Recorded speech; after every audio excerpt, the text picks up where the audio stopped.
Muito bem, Leandro. Boa sexta-feira para ti e para todos que nos acompanham no Bom Dia Notícias. Reta final da temporada para o Atlântico, que teve, nesse ano de 2021, alguns problemas com o calendário. Sim, porque lá no início do ano, com a pandemia, que estava em um nível um tanto quanto elevado, nós tivemos até um adiamento que aconteceu por parte da Liga Nacional de Futsal, o Campeonato Gaúcho Estadual, o Gauchão de Futsal, que acabou se prolongando até praticamente a metade desse mês de dezembro. Já era para o Atlântico estar em férias, mas por conta da pandemia esse calendário foi um pouco esticado e o Atlântico agora se encaminha para a sua última semana, uma semana decisiva, os últimos dias para o pessoal lá da Aires Pires, onde se localiza o ginásio do Ser Atlântico aqui em Erechim. O Atlântico que na próxima terça-feira terá o grande jogo do ano, o jogo mais importante do ano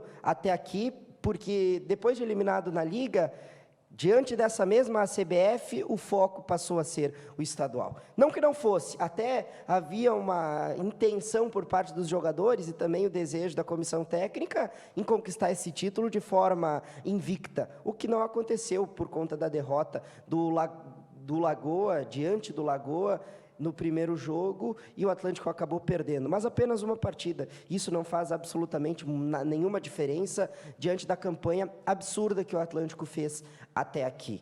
Nós temos na terça-feira jogo que está marcado para 21h30 à noite. É um grande evento que vai colocar o ponto final nas competições e também no futsal aqui do Rio Grande do Sul. E em Erechim, o pessoal está convidado, o Atlântico já está vendendo seus ingressos, torcedor, adquira seu ingresso, vai ser um grande jogo, um grande duelo e algumas dúvidas em relação à partida. Nós passamos essa temporada competindo no mais alto nível, o Atlântico disputou a Liga com chances efetivas de ganhar, apesar de, numa primeira fase, ter tido algumas dificuldades e um grupo bastante qualificado, um grupo muito difícil, mas agora o foco total é no gauchão e todas as atenções do grupo de jogadores e também do técnico Thiago Halpe estão voltadas para esse grande jogo, bastante complicado, porque fisicamente se chega nesse final de temporada com bastante desgaste. O próprio Antoniazzi é um jogador que sofreu uma lesão, então não vai participar desse segundo jogo, deve permanecer para o ano que vem. O Gé, que acabou não participando no primeiro jogo, é uma dúvida se vai jogar esse jogo contra a CBF ou não. O Alan está com a seleção e já se começa a gerar uma grande expectativa, e é natural que isso exista, por parte dos torcedores, de quem vai permanecer no Atlântico e quem vai se despedir para o ano que vem. Nós já tivemos saídas confirmadas, como a saída do Lucas. O próprio Alan tem uma grande possibilidade de que vá para outro clube, deve permanecer no futsal nacional, mas não vai vestir mais as cores do Atlântico para o ano que vem. Isso é outro assunto, sim, porque a minha preocupação, eu imagino que os torcedores também podem ter até uma certa paciência para o que vai se desenhar para o ano de 2022 para o Atlântico, porque o Atlântico sempre monta times qualificados. Embora nesse ano o orçamento tenha se colocado um pouco mais de investimento, trazendo nomes como, por exemplo, o Thiago, que eu falei até mesmo antes de chegar em Erechim, que se configurava ele chegando aqui na capital da amizade como a maior contratação da história do clube, e que depois foi até confirmada essa minha tese pelo próprio Elton Dalla Vecchia, que hoje assume uma posição importantíssima dentro do clube, é o nome fundamental do Atlântico, do que diz respeito até mesmo às contratações e à equipe que se monta na disputa do time das competições no time profissional.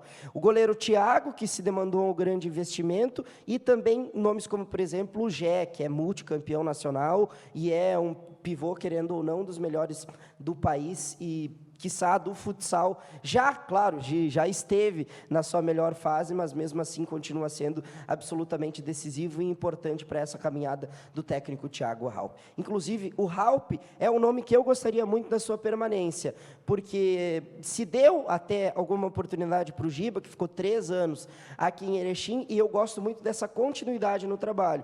Nesse ano, que era um ano de dúvida sobre o trabalho do Halpe, porque é um técnico novo sim, não tinha pegado um grande clube, assim como é o caso do Atlântico, onde se tem uma demanda muito grande, é uma grande responsabilidade, mas ele se mostrou bastante capaz E eu gostaria muito de ver uma continuidade no trabalho do técnico Thiago Alves, mas isso é um outro assunto. Fato é que o Atlântico agora se prepara para esse jogo contra a CBF, que acontece na terça-feira, com bastante intensidade. Nós tivemos uma primeira partida que o Atlântico acabou sofrendo um pouco no primeiro tempo, e é evidente que isso aconteceu porque a CBF precisava construir o seu placar, precisava vencer o jogo, que não conseguiu, mas o Atlântico mostrando poder de ação, conseguindo se suster dentro, dentro da partida, um adversário que sim, tem muita intensidade, bastante volume de jogo quando joga em casa, e conseguiu um resultado, claro, com o goleiro João Paulo salvando no final, no último minuto, mas conseguiu trazer um resultado que dá uma vantagem muito grande para o Atlântico nesse jogo da terça-feira. Eu ainda não tenho a informação se haverá torcida de Carlos Barbosa da Serra, mas nós podemos ter um Caldeirão do Galo como todo mundo estava saudoso de ver, um Caldeirão do Galo lotado, fervendo, todos os olhos e todas as atenções voltadas para a partida da noite da terça-feira. Pode ser que tenha essa rivalidade das torcidas, como foi no jogo da semifinal contra o time de Lagoa, uma parte da torcida da CBF aqui. Vai ser um grande jogo, toda a comunidade de Erechim está convidada a participar, limite a capacidade máxima do Caldeirão do Galo, estão liberados conforme decreto municipal, então estão todos convidados, adquiram seus ingressos e vamos prestigiar esse grande jogo na terça-feira. E o pessoal que continue os seus treinos, e depois da terça, aí sim com as férias merecidas, e nós começamos a pensar quem vai ficar, quem vai ir embora, e com certeza um final de ano de 2021 para o Atlântico que foi brilhante, sem dúvida nenhuma. Muito bem, Leandro. Do outro lado, lá da Avenida 7 de Setembro, o time do Ipiranga, mais ou menos que ganhando uma forma bastante concreta. O Ipiranga já fez a sua apresentação oficial, que aconteceu na quarta-feira, com integrantes da comissão técnica, técnico Luizinho Vieira, também o seu auxiliar, diretores do Ipiranga, aquela apresentação do elenco que é bastante importante nesse início de ano, porque é o primeiro contato que tem a direção com os nomes que foram contratados, bem também com aquelas renovações, ou também aquela experiência em reencontrar velhos amigos, jogadores que voltam a Erechim. Isso é bastante legal. Essa cerimônia foi uma cerimônia interna, né, que aconteceu no Salão Nobre do Ipiranga, e a partir do dia 3 de janeiro, aí sim, nós começamos a temporada 2022. Vai ser muito rápido, nós já estamos no dia 17 de dezembro, semana que vem já é a semana que antecede o Natal, então o mês de dezembro vai acabar em um piscar de olhos, então vai passar muito rápido, e já no início do mês de janeiro nós já começamos com uma tabela de treinamentos, né? Talvez até 2 turnos, dias com 2 turnos do Ipiranga, que deve começar a treinar com mais regularidade agora, porque já no final de janeiro nós já temos o compromisso do Gauchão, e aí depois que começa o Gauchão, os jogos e os compromissos do time vão acontecer, e aí sim, nós podemos dizer, enfim, começou a temporada 2022 para o Ipiranga. E diferente das outras equipes que disputam o Gauchão até mesmo, é um ano que vai ser bastante difícil. Nós vimos o Ipiranga chegando até o final do ano competindo, chegando até a fase decisiva do Brasileirão Série C. Então vai ser um ano bastante difícil. Eu espero e desejo que esse novo preparador físico polaco consiga suprir as necessidades desse grupo, porque a Série C tem se mostrado cada vez mais difícil quando chega na fase final. Se não fosse o Ipiranga estar bem preparado fisicamente nesse ano, não teria nem chegado na fase decisiva do quadrangular final. Então essa é uma valência, né, uma virtude que a equipe precisa ter, e claro que depois nós já começamos a analisar o trabalho, né, como esse Ipiranga vai jogar. Será que é um time que vai jogar de fato ofensivamente? É um time que vai jogar um tanto quanto mais organizado defensivamente? Ou vai ter um equilíbrio entre os dois? Claro que é o que todo mundo espera, mas como vai se comportar o Ipiranga em campo, nós vamos começar a saber e sentir a partir do início do mês de janeiro, depois das festas, no dia 3, essa apresentação. Para o gol, nós temos já a confirmação de Edson, Alain e Renato. Na lateral, John Leno e Gedeilson. Como zagueiros, aí eu acho que nós estamos bem, apesar da saída do Léo Canu, que era uma referência, o Marcão. não estava jogando como titular, mas se conseguir repetir o nível das outras vezes que esteve aqui no Ipiranga, o Marcão é titular, pelo menos na minha opinião. O Patrick Borges também é zagueiro, Bruno Bispo, o Whindersson e o Carlos Alexandre. Então, para a zaga, né, para o sistema defensivo, nós estamos já com essas contratações, estamos bem. A lateral esquerda, o Diego Porfírio e o Gustavo. O Diego Porfírio, ambientado já com o Ipiranga, foi renovado, deve brigar para ser titular. Como volantes, nós temos o Mikael, que fica da temporada 2021, o Robson retornando, titular do Ipiranga, Guilherme Amorim, o Lohan e também o Falcão. Para o setor de meio de campo, Marcelinho, Luiz Felipe, e para o ataque, o Eric e o Léo Santos. O Hugo Almeida, que para mim é o nome, é a contratação dessa gestão Adilson Stankiewicz para a temporada, Matheus Santos e o Gabriel Rosseto, esses nomes do Ipiranga. Nós podemos ter mais nomes chegando ainda até o final de dezembro para compor o elenco, que aí sim, no início de janeiro, eu repito,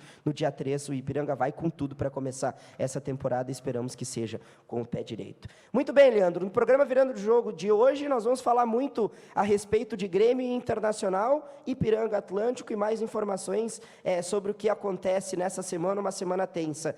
Hoje, dia 17 de dezembro de 2021, mas mais precisamente o dia 17 de dezembro, traz a recordação do dia mais importante da história do Internacional, quando naquela noite em Yokohama, ou para os japoneses, Yokohama Stadium, o gigante Barcelona acabou perdendo para o Inter naquele 1-0 com gol marcado por Adriano Gabiru, e o Inter se sagrou campeão do mundo. É mais ou menos que nessa recordação de um título máximo, título, né, que um clube profissional pode ganhar, que é o Mundial de Clubes, por mais que os europeus não deem tanta bola assim para esse triunfo, mas para um clube brasileiro, o Internacional, há quem discuta que esse é o mais expressivo das conquistas dos mundiais por clubes brasileiros. Mas isso é outra história. Tem que comemorar? Sim. Mas os torcedores do Internacional agora têm que focar e gerar, sim, uma expectativa e uma cobrança para essa direção, para conquistar novos títulos, porque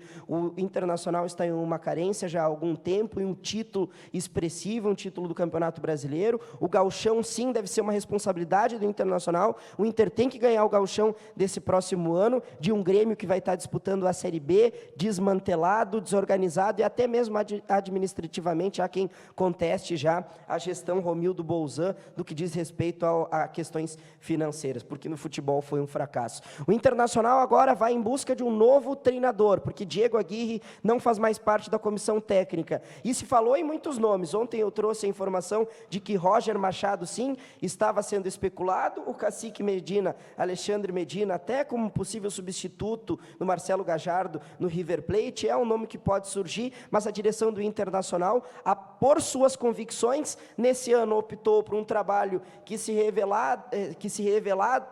revelava um trabalho promissor de Miguel Ángel Ramírez, e foi uma aposta da direção. Diego Aguirre também outro estrangeiro, 2 estrangeiros. Há quem diga que o Internacional vai apostar mais uma vez em um estrangeiro para comandar o clube no ano que vem. E o Inter, sim, no ambiente interno, quer até o final desse ano, em dezembro, confirmar quem vai ser esse novo treinador, e algumas modificações do plantel que podem acontecer. O Edenilson, que tem sim investidas do futebol mineiro, do Atlético, campeão da Copa do Brasil e campeão brasileiro. O Vitor Cuesta deve ter a sua renovação. Então, para a torcida colorada, que estava com certo receio de colocar na mão de Alessandro Barcelos e Emílio Papaléuzinho uma modificação, uma remontagem de um elenco sem tanta competência assim, pode ficar um tanto quanto tranquilo, porque pelo menos o Vitor Cuesta deve permanecer, e a multa rescisória do Edenilson é bastante elevada. Do outro lado, o Grêmio, Leandro, que sim passa por uma modificação. O início do processo de reestruturação foi dado na segunda-feira, com a saída do coordenador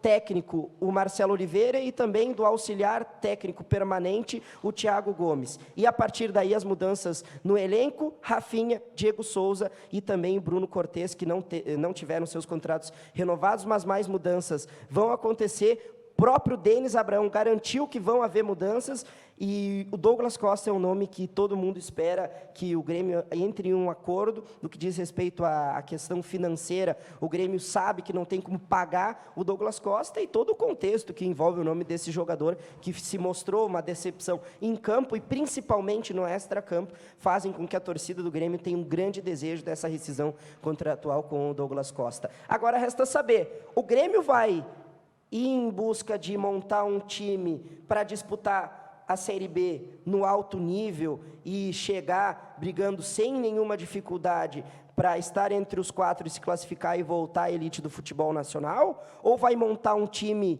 inqualificável mais uma vez? Montar um time que gere dúvidas? Claro, tem que ter bastante preparo físico para encarar uma Série B que está cada vez mais difícil. Mas o Grêmio vai montar um time para disputar a Série A? Um time de Série B? Um time de Série A? Como vai ser a montagem desse elenco? Está, nesse momento, tudo nas mãos de Denis Abraão, que foi mantido no cargo de vice-presidente de futebol e comanda a pasta mais importante do clube, a do departamento de futebol. Tudo isso nós vamos saber a partir das novas informações. Claro, imagino que até no final desse ano nós saberemos quem será o grupo de jogadores, quem fará parte do grupo de jogadores do Grêmio para 2022. O gauchão já está aí, o Grêmio vai jogar com os jogadores da base, ou vai ter a incompetência, mais uma vez, de promover garotos da base sem o devido preparo, para ter jogadores que chegam ao profissional e que se perdem, garotos que seriam promissores e que acabam se perdendo. Essa gestão precisa ser muito bem feita para o ano que vem, sem dúvida alguma, o que a torcida do Grêmio espera.